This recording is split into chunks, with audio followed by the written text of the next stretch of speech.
Definisi sukses menurut gua nggak jualan kelas. Tapi selain olahraga bikin Om Ded happy tuh apa? Ini deep nih pembicaraan. Kalau lu nanya gua bangun pagi, minum kopi, gua happy. Yang butuh 15 menit gak diganggu siapa-siapa itu. 4 jam gua nggak diganggu. 4 jam gak diganggu siapa-siapa. Jadi kayak Aska gitu dia juga tahu kayak kalau Nada lagi ke rumah itu dia tahu gua nggak bisa diganggu dulu. Karena banyak cerita-cerita yang awakening buat gua tuh gini, maksudnya kalau gua sampai detik ini umur gua gocap lah gitu ya. Kejadian-kejadian tuh yang di luar nalar lah. Kayak contohnya yang paling sederhana lah, ceweknya Arab lah kemarin gitu. Okay. Kalau video tuh masih Predictable. predictable, tapi kita nggak terima, tapi masih Yeah. predictable. Gua punya cerita yang bikin gua kaget tuh beberapa tahun yang lalu tuh. Gua punya dokter pribadi. Anaknya itu temennya Aska. Oke. Oke. Jadi Aska masuk ke UI, dia kuliah di US. Gitu. Kejadiannya adalah besok dia mau kuliah di US. Besok mau terbang ke US. Ibunya dokter, ya. Malamnya meninggal. Aduh. Oke. Pada saat gua dapet chat malamnya meninggal tuh, gua masih nggak yakin bahwa bener nggak sih ini anak gitu. Karena keadaannya si dokter ini ibunya cancer. Gua mikir salah tulis nih. Salah tulis seharusnya ibunya gitu. Ya, setelah gua cek bla bla bla bla, ternyata bener anaknya meninggal. Oke kan? Nah, gua nggak berani chat, gua nggak berani apa. Jadi kalau ada teman gua lagi begitu tuh gua nggak berani chat. Karena gua tahu yang ngechat dia banyak banget dan capek. You repeated the same shit again tuh pasti capek. Jadi yang gua lakukan cuman gua datang ke tempat persemayamannya, gua nggak ganggu. After that 3 bulan setelah itu gue ketemu, terus baru cerita kenapa. Oke. Ini dokter ya ibunya. Ya, dokternya Om Ded. Dokter. Dan dia tuh punya klinik di rumah. Jadi ibunya cerita begini. Itu Mas Ded, saya turun rame-rame jam 4 pagi, rame-rame teriak-teriak. Saya turun, saya lari ke kamar ibu saya. Ibu saya nggak ada. Ternyata ibu saya ada di kamar anak saya. Kamar anak saya itu semuanya teriak-teriak begini. Wah, saya juga ayo cepet Pak, suruh defibrillator kan, suntikin apa namanya itu yang buat bangun tuh, ya kan? suntikin adrenalin dan sebagainya. Itu saya cuma bisa duduk diam. Jadi semua udah teriak, ayo cepet. Saya ditarik-tarik, saya cuma bisa diam.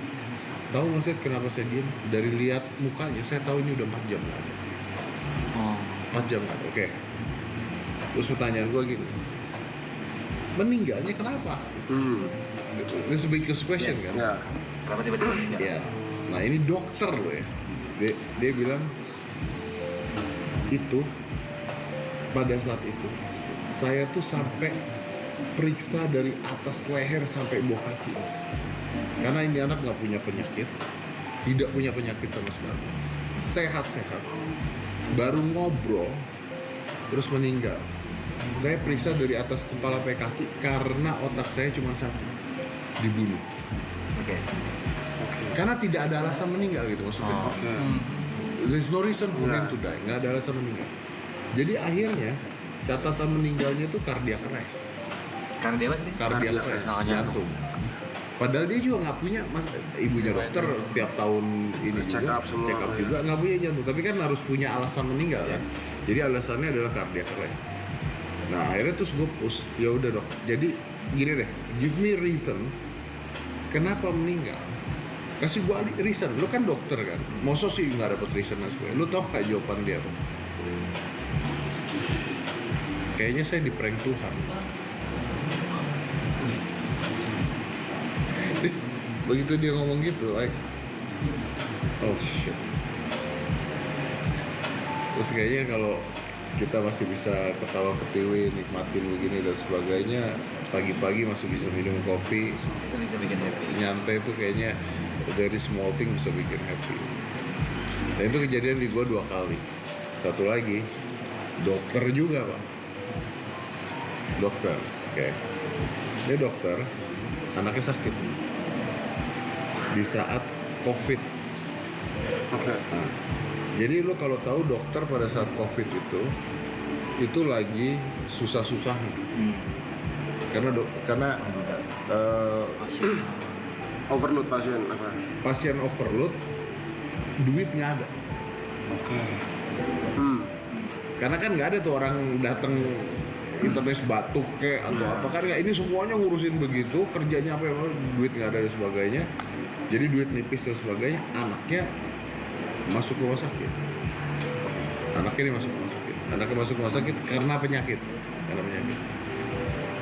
Karena gue kenal banget sama nih dokter, terus dia tuh intinya lah pada saat itu dia mau istilahnya gini lah, kayak mau buka kita bisa lah, kita tahu kayak penggalangan gitu. dana. Kayak penggalangan dana. Terus gue nanya pada saat itu, dok ini berapa sih dok sebenarnya? Lu tuh butuhnya berapa duit? Gitu. Ini dia tuh butuh sekitar, gue lupa, anggaplah 150 sampai 200 juta. Terus gue bilang sama tuh dokter, dok gini deh, gue tutup aja dulu deh. Yang penting anak lu masuk rumah sakit, operasi dulu, ini dulu. Iya. Udah nih gue tutup nih, gue lupa ya totalnya, anggaplah 150-200 gue tutup. Udah nih gue lupakan segala sesuatunya. After that, 2 minggu setelah itu, gue dapat chat dari itu dokter. Dia bilang, Om Ded, mau ngabarin aja nama anaknya disebut, gue nggak nyebut di sini ya. Udah nggak ada. Gue baca kan kaget kan.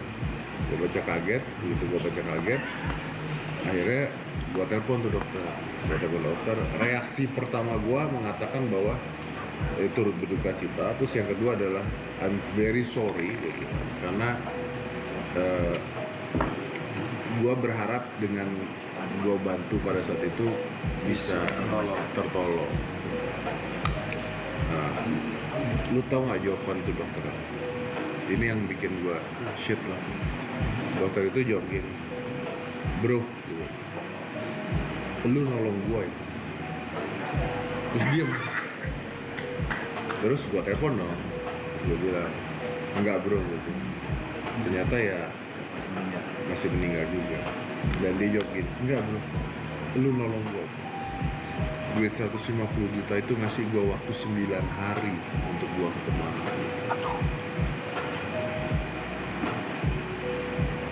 Oh, begitu dengar gitu, anjir. Jadi kalau kita ngitung duit itu ngasih dia waktu 9 hari untuk ketemu anaknya, berarti kan every single day counts. Nah yang kita lupa tuh kan kadang-kadang single day count-nya ini kita lupa ya. Lupa bersyukur.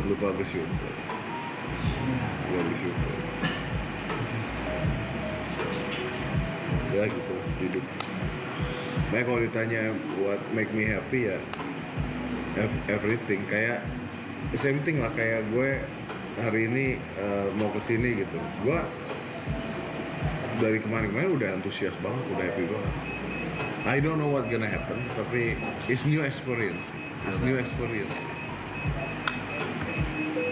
Karena jawaban Om Ded berarti lebih ke cara bersyukurnya. Setelah semua yang Om Ded lalui, cerita-cerita itu, Om Ded bisa lebih bersyukur dengan every single apa yang terjadi di hidup Om Ded sekarang. Gue nggak tahu because I'm getting old, ya. Tapi kayak di usia gue hampir gocap ini, mungkin temen gue meninggal tahun ini udah Seumuran Om Ded. yang seumuran gue. Oke. I'm not counting Vidi ya. Oke. Itu kan bukan seumuran gue. Meninggal udah 6 tuh either jantung, either cancer, either Apapun penyakit. Udah 6 tuh meninggal. Diabetes banyak kan juga. Jadi kayak makin lama nih makin kayak every single day counts. Every single day counts. Jadi kalau orang nanya misalnya kenapa gua olahraga, kenapa gua jaga badan, kenapa gua apa, bukan buat gue. Kalau lu menanya bukan buat gue. Buat anak dua itu. Kalau pilihannya buat gua mah, gua pengen makan mie instan, nonton Netflix tiap hari sambil minum whisky.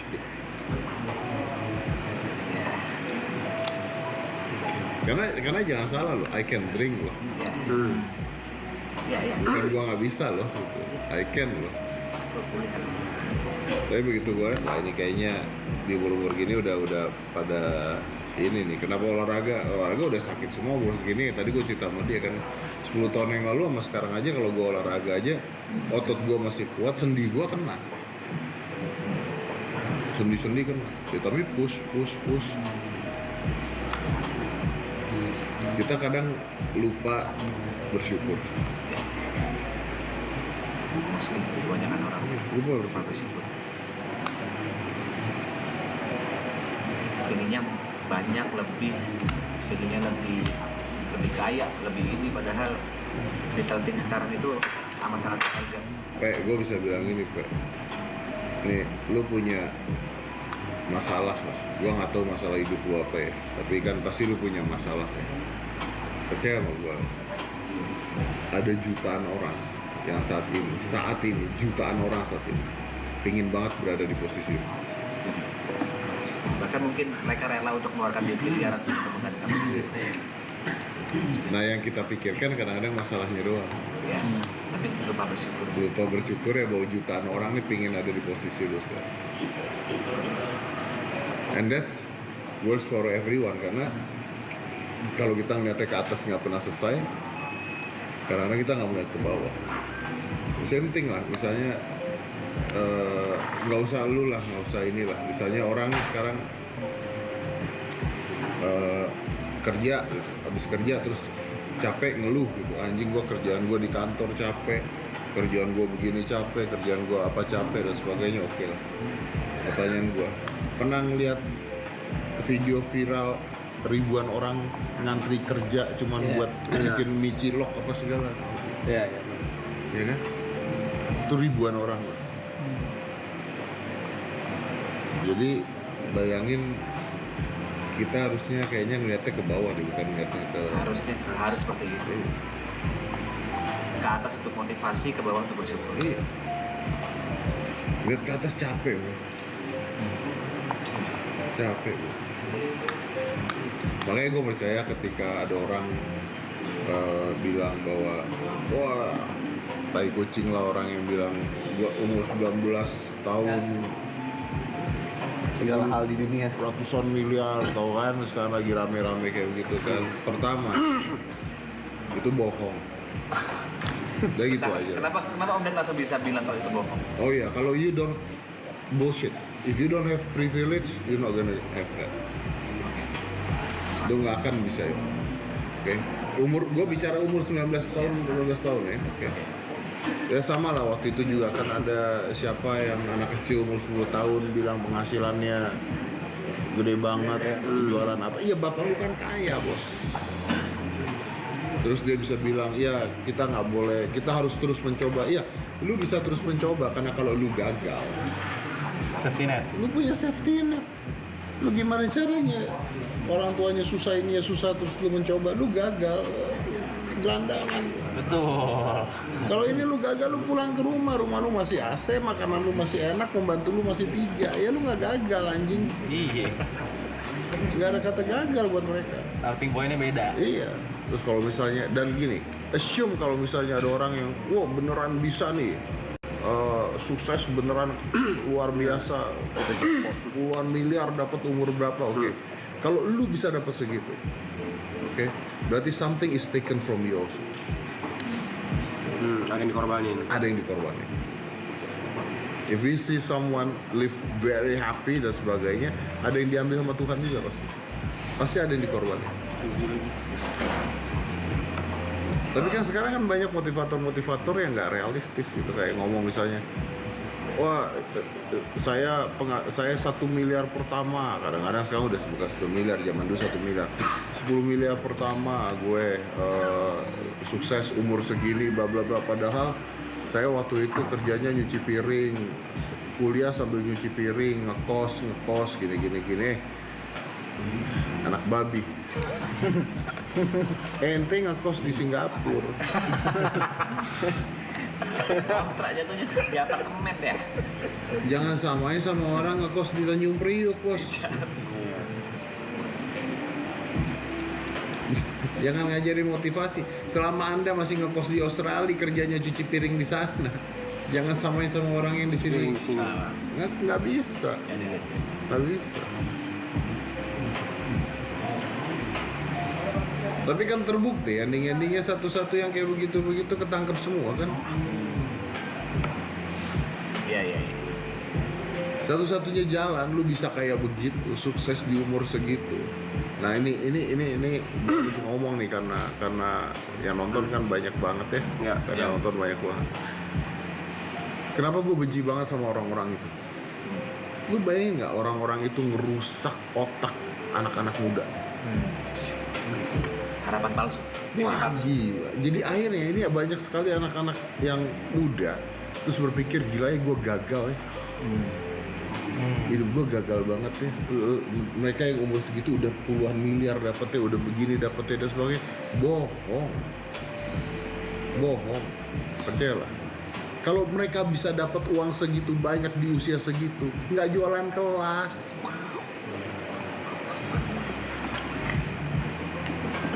Tapi anak-anak muda kan Dia sih ngomong gitu. akhirnya kan, wih gue gagal ya, mereka udah sukses, gue masih segini dan sebagainya. Enggak.